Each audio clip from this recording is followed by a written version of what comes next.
என் காதல் பற்றி என் அம்மா ராணியிடம் தெரிவித்தார்.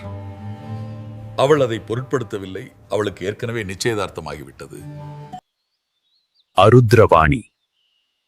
வாழ்க்கையில் அன்பு. 1983 ஜாரணிக்கு என்னுடைய காதலை சொல்ல முடியவில்லை. நான் 1995 இரண்டாவது முறையாக 25 வயதுடைய ஷர்மிளா தேவியுடன் காதல் கொண்டேன். She was mostly wearing light color sarees as background of skin so marvelous. She is a Saurashtra beautiful girl with high intelligent of computer knowledge. ஒரு காலத்தில் நான் என் காதலை வெளிப்படுத்தாமல் இருந்திருக்கலாம். நான் வாழ்க்கையின் மிக பாதுகாப்பான மண்டலத்தில் இருந்திருக்கலாம்.